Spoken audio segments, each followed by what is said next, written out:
أعوذ بالله من الشيطان الرجيم بسم الله الرحمن الرحيم والذين كفروا أعمالهم كسراب بقيعة يحسبه الظمآن ماء حتى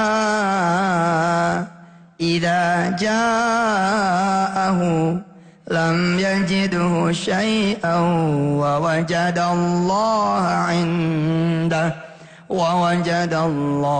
عنده فوفاه حسابه والله سريع الحساب.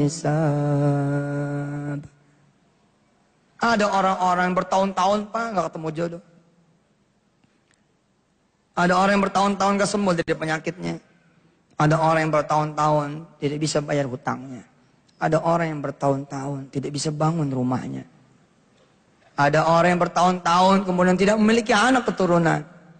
Ada orang yang bertahun-tahun kemudian hidupnya susah.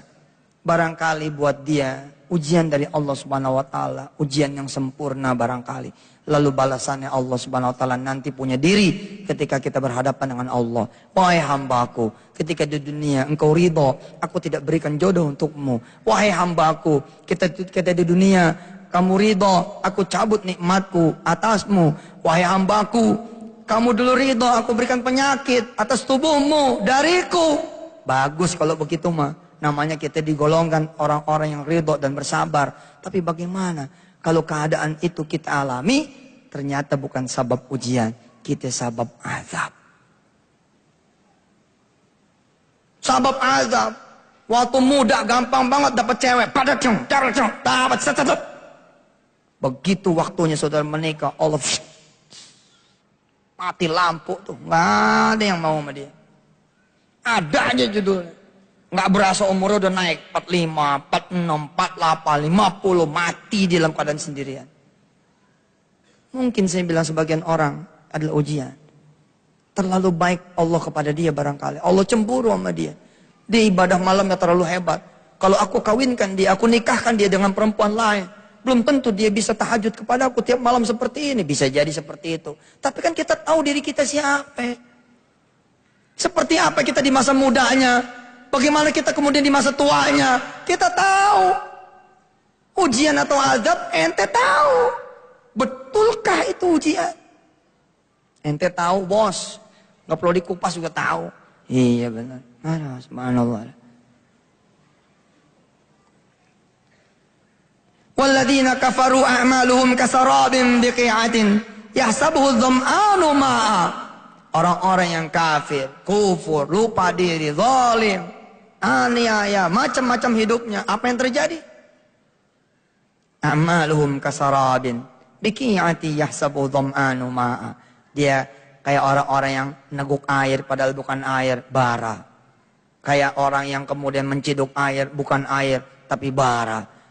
Sepertinya menenteng sesuatu yang berat, padahal kosong. Gak ada apa-apanya. Yahsabuhu dzam'anu ma'a.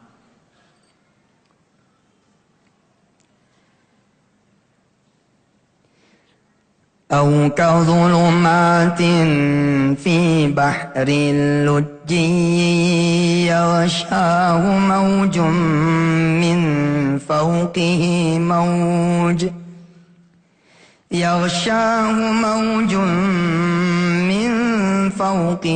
موج من فوقه سحاب ظلمات بعضها فوق بعض إذا أخرج يده لم يكد يراها ومن لم يجعل الله له نورا فما له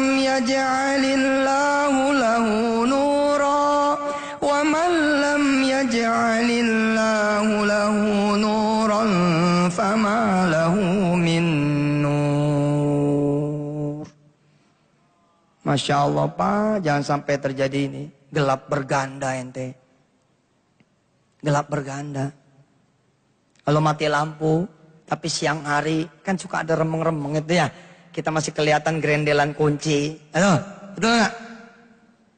Ini kayak ente masuk ke lembah, kanan kirinya itu gunung, tinggi banget, turun, begitu turun, mati mesinnya. Mati mesinnya, bulan juga kemudian ditutupi oleh awan, sat, gelap, gak kelihatan apa-apa bos. Atau Allah bayangkan sendiri, Allah contohkan sendiri yang bukan contoh saya.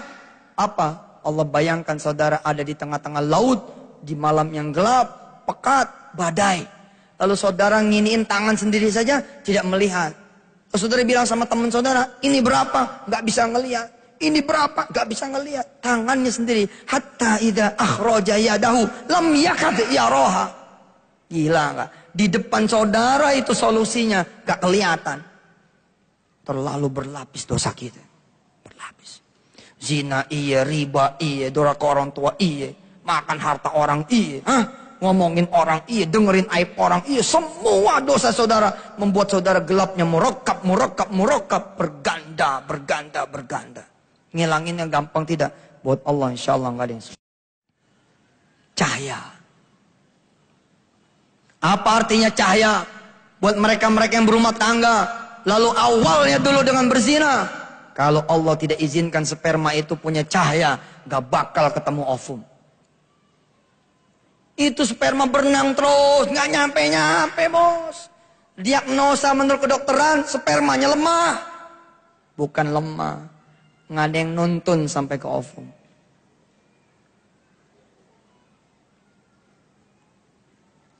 Akad nikah dianggap pertobatan. Bukan, akad nikah bukan pertobatan. Angkah tuka, wazawat tuka, bla bla bla. Itu bukan pertobatan.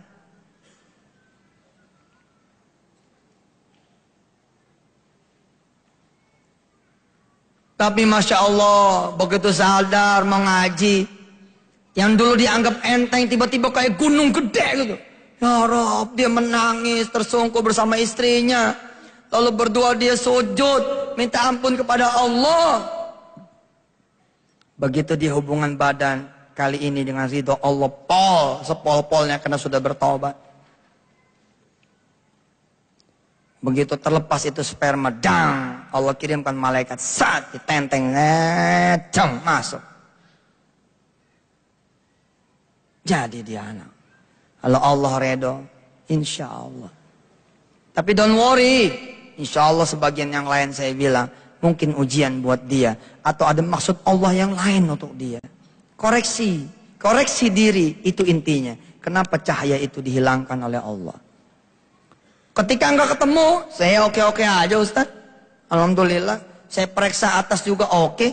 Ayah saya, ibu saya membiayai saya bukan dari uang riba, bukan dari uang-uang yang haram. Ayah dan ibu saya, alhamdulillah bukan pezina, bukan pemabuk. Insya Allah, saya pun oke-oke aja. Apa ya maksud Allah?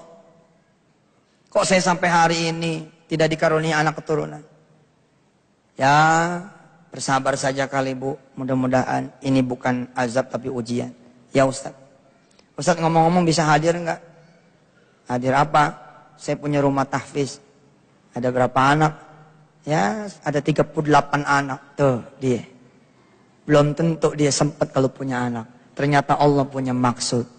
Allah punya maksud buat dia. Apa? Dia menjadi jalan bagi 38 anak orang lain. Menjadi anaknya.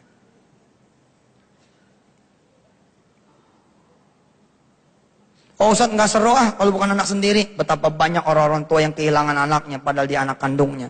Sakit hati dengan anak kandungnya. Betapa banyak juga orang-orang yang bahagia dengan anaknya padahal dia bukan anak kandungnya. Saya contohnya dengan Kiai Haji Sanusi Hasan. Bukan ayah saya. Tapi bagaimana Allah muliakan beliau. Tatkala udah masuk ke alam kuburnya. Imam Madinah datang, Imam Masjid Kuba datang, syekh-syekh besar dari Yaman datang, semua datang. Saya yang anak angkatnya seperti anak pertamanya yang laki-laki. Memimpin kemudian sholat bagi 25 ribu orang di belakang sholat gaib. Sholat jenazah. Allahumma sholli ala sayyidina Muhammad wa ala ali sayyidina Muhammad. Betapa banyak orang-orang yang tidak punya anak. Tapi seperti punya anak, ketika pewisuda ini bilang, terima kasih pada emakku yang di sana. Orang tidak ada yang menyangka kalau itu bukan emak aslinya. padahal itu cuma emak angkatnya, tapi hari itu seakan-akan itu anaknya sendiri. Tapi betapa banyak orang-orang tua yang tidak memiliki lagi anak, karena anak itu kerja sendiri, nikah sendiri, pergi berumah tangga sendiri, ada urusannya sama orang tua. Betapa banyak kemudian kakak-kakak yang kehilangan adiknya padahal dia adik kandungnya. Tapi betapa banyak orang-orang lain kemudian menjadi saudaranya. Betul tidak? Sama aja, yang penting Allah berikan itu muliaan buat dia. Tapi judulnya adalah muhasabah. Ente cek dulu diri ente. Jangan main ujian aja. Aneh lagi diuji nih, lagi gelap bener hidup. Enak aja main diuji-uji. Tar dulu. Bagaimana lu waktu kuliah? Kerjaan lu, pacaran lu. Seminggu tuh cuma 7 hari. Tapi ada 10 perempuan lu jinahin. Berarti kan sehari 3 tuh. Gimana ceritanya? Serem Pak. Serem.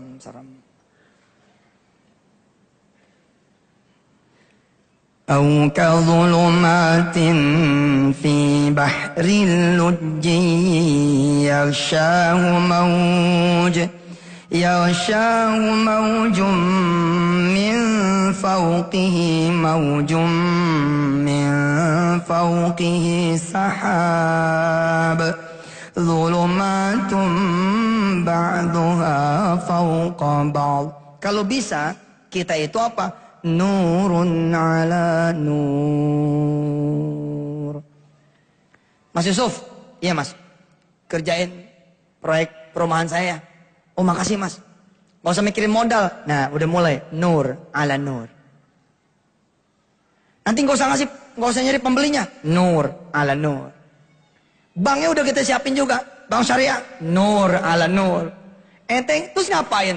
Ya ini cuma butuh ente dong buat tanda tangan. Allahu Akbar. Nur ala nur tuh gimana? Ente dapat proyek perumahan, tapi cuma dapat, belum nur ala nur. Ente masih pusing, modalnya dari mana? Pakai PT siapa? Tuh. Ketemu pemodal juga masih rentetannya panjang banget, Bu. Pak, masih panjang. Tapi disebut nurun ala nur. Tadi tuh contohnya. Mas, kerjakan ya proyek perumahan saya. Kontraktor udah siap. Pembelinya sudah ada. Ada rumah sakit X yang karyawannya itu tanda tangan sama saya. Pembiayaan bank syariahnya udah oke. Tanahnya udah dibeli. Udah tinggal jalan. Kita bingung. Terus kita bilang, terus apa yang mesti saya kerjakan Pak? Kalau semuanya udah pada beres. Ya sampean jadi wakil saya. Sampean kerjakan itu. Karena saya harus pergi ke luar negeri. Allahu Akbar. Diterima di universitas terkemuka, nur. Tapi kalau kamu jadi kandidat beasiswa nanti S2, ala nur. Sampai S3 kamu gratis, ala nur. Nanti begitu lulus, udah ada yang jemput untuk bekerja, ala nur. Begitu bekerja, ada yang ngambil jadi mantu, ala nur. Subhanallah, nurun ala nur. Kalau mau nurun ala nur, hadirkan cahaya itu di rumah. Hadirkan cahaya itu di dalam diri kita. Hadirkan Allah dalam kehidupan kita. Mirsa yang ada di rumah dan yang menonton siaran tunda, kita teruskan berbicara tentang cahaya. Yang mendatangkan cahaya buat kita ini banyak sekali. Ridho orang tua juga termasuk cahaya. Kalau saudara gelap betul hidup, nggak ngerti mau ngelakuin apa, nggak tahu mesti bagaimana, lalu orang tua masih hidup, datang ke orang tua. Minta ampunannya, minta maafnya, minta ridhonya. Biasanya sih cepat tuh prosesnya. Banyak cerita di saya, ada orang-orang yang dagangannya hancur, tagihan nggak ketagih. Utang juga banyak. Akhirnya dia mendatangi orang tuanya, meminta maaf bila ada salah, lalu kemudian memohon doa dari orang tuanya, lalu orang tuanya mengatakan kepada beliau, insya Allah mak redho, mak maafin, bapakmu juga insya Allah redho, bapakmu maafin, mak bapak mah cuma bisa doain kamu doang. Malamnya udah ada berita SMS masuk, besok tagihan cair. Terus gitu, subhanallah. Silakan saja yang bisa membuka pintu cahaya dari pintu orang tua, pergi ke orang tua. Kembali kepada pembahasan sebelumnya, kenapa hidup kita tidak bercahaya? Ternyata kita jarang berzikir.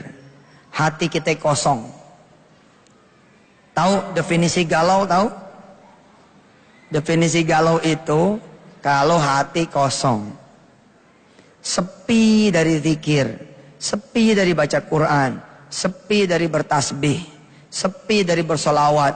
Itulah yang kemudian membuat kita sepertinya tidak ada cahaya. Terus kita pun lalai dari ibadah-ibadah yang wajib. Dan malas mengerjakan ibadah-ibadah yang sunnah. Kita berat menegakkan zakat. Dan hidup kita, yakhafuna yawman tataqallabu fihil qulubu wal absar. Mestinya kalau berbuat dosa takut. Tapi ini malah doyan berbuat dosa. Dan rajin mengajak orang berbuat dosa. Itu yang membuat cahaya dicabut dari kehidupan kita. Jadi siapapun di antara saudara yang punya hajat, kesulitan, kepengen, dan punya masalah, sebenarnya jawabannya udah ada. Saudara bikin saja diri saudara bercahaya, maka insya Allah kelihatan semuanya atas izin Allah Subhanahu wa Ta'ala. Persis seperti ayat yang kita baca, yahdillahu linurihi mayyasha. Allah akan memberi cahaya buat kita. Kalau kita tidak punya cahaya, sesungguhnya kita masih bisa hidup dengan cahaya asal sekeliling kita pun kuat. Contoh, kita jadi orang tua ngelihat anak kita nyari tuh gelap nggak kelihatan. Terus kita megang senter, nah di sini loh, tak. Terus anak kita lihat, oh iya di situ. Nah kita menjadi cahaya buat orang lain. Sebenarnya pintu sedekah itu adalah pintu kita menjadi cahaya buat orang lain. Ini Quran seperti inilah yang insya Allah kita akan wakafkan, bagikan ke teman-teman di seluruh Nusantara. Nah ketika saudara membeli Quran ini dan mewakafkan, maka saudara menjadi cahaya buat orang lain. Kira-kira seperti itu. Ketika saudara membangun masjid, ikut membangun masjid, saudara juga menjadi cahaya buat orang lain. Situ. Apabila saudara adalah orang tua, saudara adalah seorang kakak, maka nasihat seorang tua dan nasihat kakak juga menjadi cahaya buat saudara-saudara semua. Subhanallah. Pemirsa yang ada di rumah, yang menyaksikan rekaman ulang, siaran tunda dari pengajian di Geraha Cakrawala Malang, kebetulan atas izin Allah dan tidak ada yang kebetulan hari ini ada hari Jumat. Waktu membaca suratul Kahfi malam Jumat, Kemis malam, Maghrib sampai Jumat Maghrib. Nah kita masih ada waktu. Secara jam di sini pemirsa masih jam 4 sore.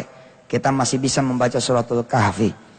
Dari kecil saya diajarin kalau kita membaca suratul Kahfi maka Allah akan memberi kita cahaya. Dari mulai kita baca sampai malam Jumat yang berikutnya. Kalau kita sambungin lagi malam Jumat yang berikutnya, maka kita akan dikasih cahaya lagi. Dikasih cahaya lagi. Kasih lagi cahaya. Dan terus hingga cahaya itu nanti kita butuhkan ketika kita di alam kubur. Ketika nanti kita di padang mahsyar. Yang zulumat, la zilla illa zilluh. Tidak ada perlindungan kecuali perlindungan dari Allah Subhanahu wa Ta'ala.